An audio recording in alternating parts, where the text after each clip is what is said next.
Здраво на сите, во овој влог ќе збориме за тоа кои лекции ги научив во 30-та година.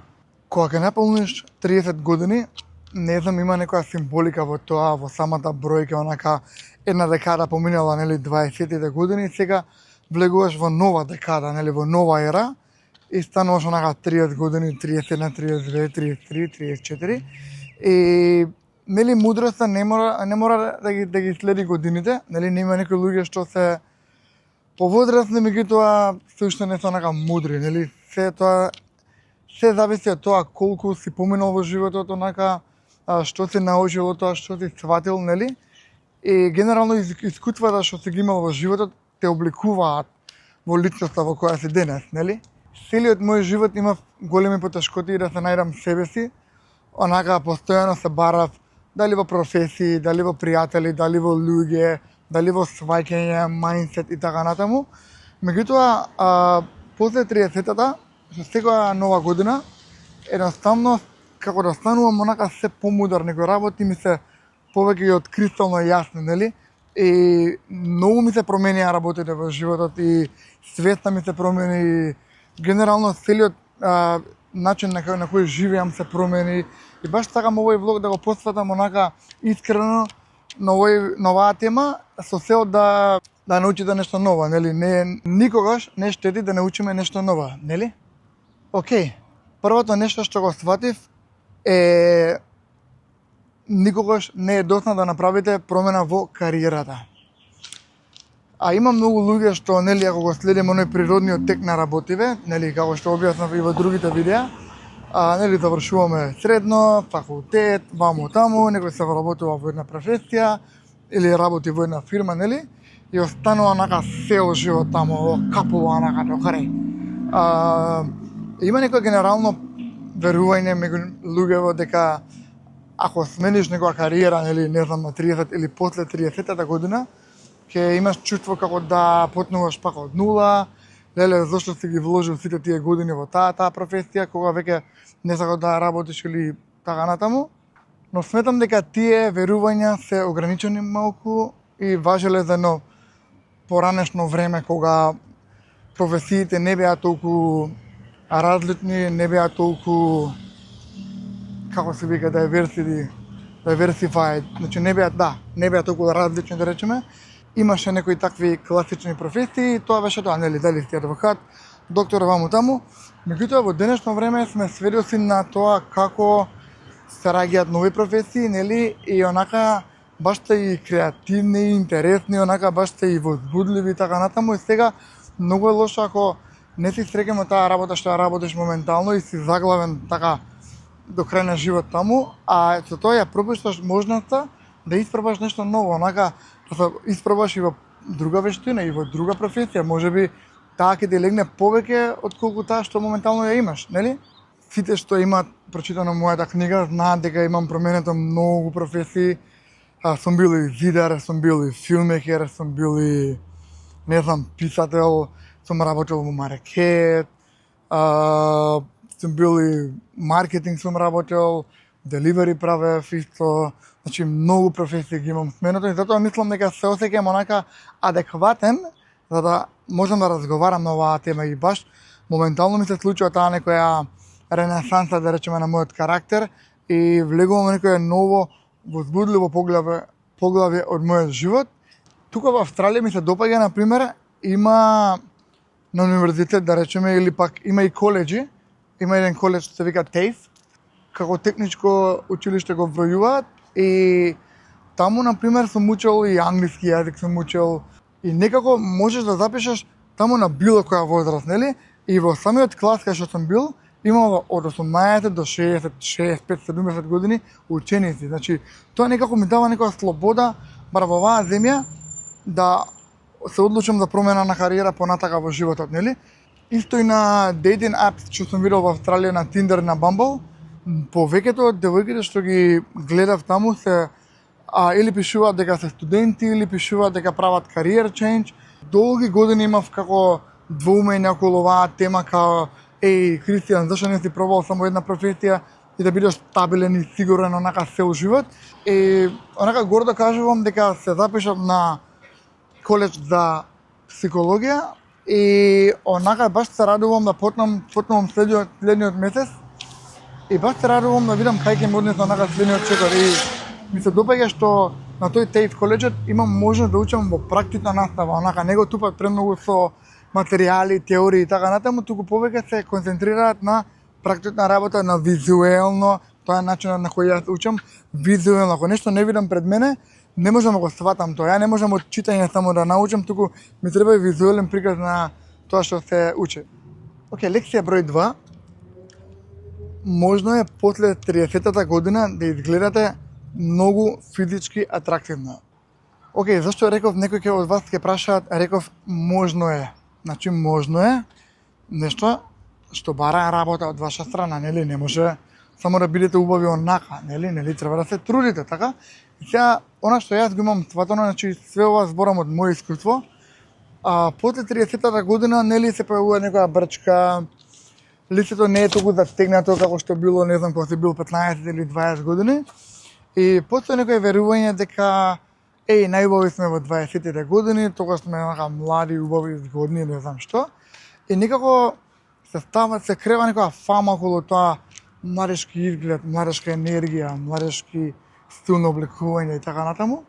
Но на јас што го сватив е, бара од моја гледна точка, има некои луѓе едноставно изгледаат подобро кога се помлади, а па некои па стареат како виното онака. Знаеш, онака баш ми е многу чудно. Но ова не мора да значи дека ве обесхрабрувам, нели?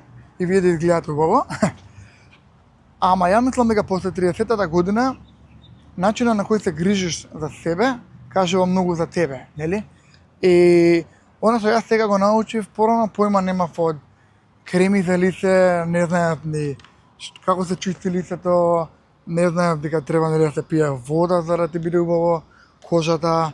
Многу работи не ги знаев за убавината и сметав дека 20-тите години поминаа као готово депресија, никој не те сака ваму таму, но она што го научив сега е дека приметив се грижам повеќе за себе. Едноставно имам сега 5 креми што се вика, рутина правам секој ден на мијање лице, се бајле и навечер и буквално онака се осеќам како лицево да ми е убаво, меко, чисто, негувано, забите исто, посетувам, правам на забите полирање на секој 6 месеци и онака, фала Богу, до сега ми се нема онака расипано запче се вика, едноставно толку добро ги одржувам и начинот на кој се хранам, начинот на кој правам таа ментална хигиена и така натаму, моите стваќања и така натаму, и сватив дека убавината после 30-тите години не мора исклучиво да се базира само на физичкиот изглед, туку тука доаѓаат стапуваат на сцена фактички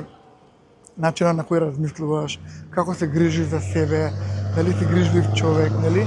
Дали си паметен, дали си зрел, дали си мудар, нели? И многу онака мислам дека после 30-та година параметрите на привлетност се некако дел од една селина, онака од повеќе работи, од повеќе аспекти. Знаете, онака кога се млади, да речеме 15-20, сме прекале луѓе врз основа на нивниот физички изглед, а не толку на нивниот ум, нели? И сега кога ќе останеш онака возрастен на 30 години и нешто, тогу знаеш како да се облечеш, знаеш што пиеш, што јадеш и тоа некако самото тоа што знаеш што сакаш од животот те прави попривлечен и начинот на кој разговараш, на кој размислуваш, на кој реагираш, на кој ги правиш работите, нели? Тоа некако додава многу леери на твојата привлеченост. Така да имате тоа на ум, после 30-та година, пожелно да се грижите за вашиот физички изглед малце повеќе отколку во средно, нели? Меѓутоа не заборавајте да го надополните тоа со другиве параметри кои ги напоменав. И за крај да кажам за оваа точка, сум видел на вистина жени онака 30, 40, 50, као, знаеш, онака 50 годишни жени тука во Австралија, се некако, и сум ги видел во некои случаи биле побави од кирките, онака, како се одржуваат, како само добро разговараат, како, не знам, онака, има некое чувство, некоја аура во нив, енергија, да, извини, и ова заборев да спомнам. Исто и енергијата кажува многу за тебе, онака, убавината и енергијата, дали на некој му нудиш убава, чиста енергија, или па непријатна енергија, онака лажовна енергија, онака лажеш, крадеш и така натаму. Значи, јаурата на една личност кажува многу за неа и онака може да влие врз целокупниот изглед и привлечност на самата личност. Океј, точка број 3. Можно е да направите пријателства, но на поинаков начин. Има генерално верување дека пријателствата што ни се стекнати во детството, во средно, дека тие не остануваат за цел живот и така натаму. Ја искрено неам ни еден другар или другарка од средно, а уште помалку од мали нозе, пошто нонстоп се селев Австралија, Македонија цело време, ишум шетал низ целиот свет и не сум стекнал такви пријателства од детството. Меѓутоа, со сигурност можам да потврдам и во другите видеа имам зборено на оваа тема. Кога сте над 30 години, самата професија во која се наоѓате, самите ваши интереси, хобија што ги имате, ви го диктираат начинот на кој ги стекнувате пријателствата. Пример, не знам, ако сте моторџи, имате хоби како моторџи, ќе се дружите со тие моторџи, ќе се возите заедно, ќе се поминете најубаво на свет, меѓутоа нема да дремите по цели денови на кафе или по дома да се собирате да играте Sony PlayStation, мислам некој уште го прави тоа на 30 години, ама сметам дека не е тоа толку cool, нели? И сметам дека пријателствата после 30-тите години, бар во мојот случај, се некако поограничени во тој ден губење термин и во начинот на кој емотивно реагираме еден со друг, онака не паѓаме во несвет. Верувам дека и помалку се караме бидејќи си го знаеме карактерот повеќе, а и го знаеме и нивниот карактер повеќе. Така да во мојот случај многу им давам простор и граници во врска со моите пријатели. Едноставно кога се дружиме, тоа е за некоја цел и намена, идеме да се забавуваме, што и да правиме, ќе возиме мотори, ќе пиеме, ќе јадеме некаде, ќе играме фудбал. Значи, активностите што ги правиме со пријателите после 30-та година, особено ако имате семејство или пак се зафатени со вашата работа, мислам дека се поограничени, ама на добар начин. Онака, како што реков, ќе се соберете да играте фудбал, ќе се поминете топ или пак ќе скочите некад boys night, ќе се забавувате, ќе пиете, мада и не сум голем фан на ова. Верувам дека треба да се дружиме во некои покултурни места, environment, отколку да се пиеме, да акаме дискотеки, мислам дека тоа не е баш cool. Но како што реков, пријателствата стануваат позрели со текот на времето и дружбите се онака со цел да поучуваат, да се дружиме, да се бидеме тука еден за друг кога требаме и така натаму. Океј, точка број 4. Може да патувате колку сакате, меѓутоа прво е потребно да изградите солидна финансиска подлога. Едноставно кога бев 20 години, 20-тите, работев во градожништво и правев онака солидна заработка имав и патував низ целиот свет, купував мотори, возев, правев соло тура од Македонија до Амстердам, се возев, се враќав, трошев пари као луд. Одев и Америка, одев Франција, Германија, значи многу земји, Тајланд бев исто, многу земји прошетав, бев во Нью Йорк, Чикаго и така натаму. Сега мојабет е што ако сте вработен или работите нешто што зависи од вас, да речеме, а немате некој си пасивен приход или пак работата не можете да ја однесете со вас каде што патувате или пак немате нешто купено, не знам, стан, куќа што го издавате под кирија и така натаму, лошо е што тие пари што ќе ги потрошите на патувања, нели не се враќаат, така. И мојабетов е каде да одиш во светот, колку да потрошиш пари, ти пак се враќаш на нула, што се вика на истото старо место, дали е тоа работа, истото ваше мало и така натаму. Едноставно сметам дека ако направиш солидна заработка, инвестираш, и ќе бидете финансиски сигурни онака и уште подобро, ако можете работата со вас да ја носите, каде што патуват за нешто да работите онлайн, тогаш тоа е многу добро, бидејќи јас како правев, ќе работев како зидар, ќе работев и на крај ме немаш онака со месеци. И тие месеци некако ќе шетав, не заработував пари, ништо, ги трошев моите пари и некако се враќав пак на нула и не само тоа, туку за време на тоа патување не стекнував многу знаење, онака не продолжував да живеев. Едноставно запирав се мојот живот, одам да патувам и после тоа се враќам и пак од нула, онака пак треба да работам и работата се сеќавам дека беше уште потешка, онака едноставно се враќам, онака целиот еуфорија, сум бил на одмор, сум шетал, сум патувал и се враќам пак на работа, парите сум ги потрошил и онака ми доаѓа толку тешко, толку голема мака, пак да собирам и пак дорам да трошам. Мислам, тоа е премногу недрево според мене. Според мене, во вашите 20 години, соберете пари, инвестирајте, гледајте да ви вложите парите во знаење, во инвестиција што ќе ви донесе поголема заработка во иднина, а уште подобро, ако земете некој станче и го издавате на Airbnb и со тие пари да патувате, тогаш сте направиле многу добро, бидејќи каде и да одите, колку и да патувате, парите ве чекаат, парите се вртат цело време. Вие никогаш не запирате со работа. Ме разбирате, тоа е многу тешка лекција што ја научив сега и затоа сакам да споделам вака со вас. Кога ќе патувате на тој начин, ќе ви биде peace of mind, бидејќи се сеќавам кога бев со брат ми правевме тура низ Европа и онака ја уште бев тогаш незрел, онака дете што пушам трева нешто шетам и брат ми дека позрел, викам нешто тажен беше. Во Франција онака седиме, вино пиеме, викам што работам со тебе, знаеш.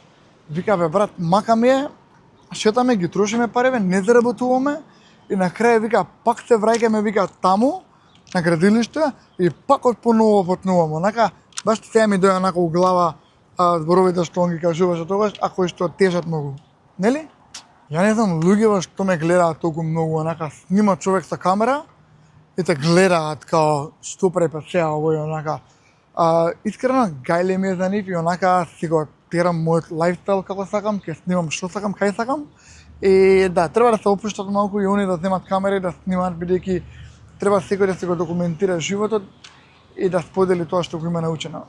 Добра, точка број 5, како за крај, никогаш не престанувате да учите. Како што знаете од другите влогови, лани бев многу депресивен, ме фати некоја екзистенијална криза, или како се вика, existential crisis, и животот ми изгледаше толку празно, толку се осеќав депресивен, лежав по цели денови дома, немав цел, ја изгубив мисијата, не знаев кај терам, онака се скршив на милион парчиња и бев толку даун што не знаев и како ќе се вратам онака. Ама со текот на времето, како што поминуваше време, сватив дека животот не е она што го знаеме сега. Животот не е она што го гледаме сега моментално. Животот е континуитет. Или животот е она што учиме ние. И кога го сватив онака, кога го сватив тоа оваа година, ми се отворија можности, онака се како да се опаметив. Знаете, и сватив дека не знам, истражувам на пример за лицето, нели? За како да се грижам за моето лице, па наоѓам некои нови креми. Аха, имало подобар начин, не знам, имало некоја масажа таму каде што го смирува третото око, индиска масажа, некоја ќе ја пробам и таа, бидете во тек, нели? И сватив дека животот е толку мистериозен што ние навистина не знаеме многу работи. Сметаме дека знаеме од нешто што сме прочитале на Facebook, Instagram или по интернет некои глупости или на YouTube сме гледале некои видеа без врска, но животот навистина е мистерија, онака не знаеме ни од кај сме, ни од кај доаѓаме, ни што тоа, нели човештвото и така натаму, сметам дека можеме многу да научиме и да треба да ги отвориме нашите можности и после 30-та година не завршува животот едноставно, животот продолжува и наше е да го зграбчиме тоа и да сватиме дека има уште многу повеќе што да се научи. Има едно дете сега ме следеше со тротинет и баш ме застане и ми вика дали си познат. Ја му викам не брат, се уште не сум познат и ама сега почнувам, скоро викам и ќе станам познат еден ден. И вика зашто го правиш ова? Па ја му викам нели собрав некои лекции за животот да ги споделувам и овој аха, фала ти. И замина. Океј, симпатично дете. Како што реков, не никогаш доцна да научиме нешто ново, нели? И сега на пример, не знам, сум сватил дека место да купиш нова кола која ќе ти која вредноста ќе се намалува со текот на годините и ќе се расправаш со мајстори, со регистрација и така натаму. Некаде на YouTube видов дека да ренташ кола нова е далеку поисплатливо од колку да купиш нова кола. Не знаете, значи ова е само еден мал пример, сакам да кажам колку работи може да се научат. И онака, сегаш што се запишувам на коледж е нешто ново за мене, знаете? Или, например, некој ново јадење што ќе пробам е исто нешто ново. И во професијата верувам дека има нешто ново. И ова што го правам со влогингот, е нешто ново за мене. Онака излегувам од таа комфортна зона. Онака се предизвикувам себе си колку можам далеко да изгорам. Онака, имам појавено пред камера, вау, гледаме критикуваат луѓе, супер, сум ја поминал таа бариера, не ми е веќе гајле за тие критики, да познавам некои нови луѓе, ме јаднуваат на социјалните мрежи, а некои луѓе ги запознав, се пишувам со нив и така натаму, сватив дека колку е животот онака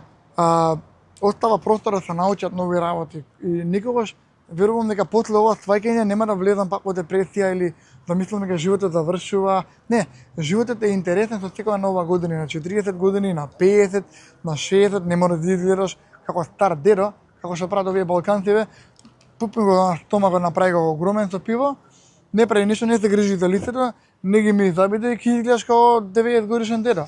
А вака, со спортување, со, не знам, со добра исхрана, со учење, со активирање на мозокот, можеме ќе спречиме и Алцхаймер, деменција и така натаму.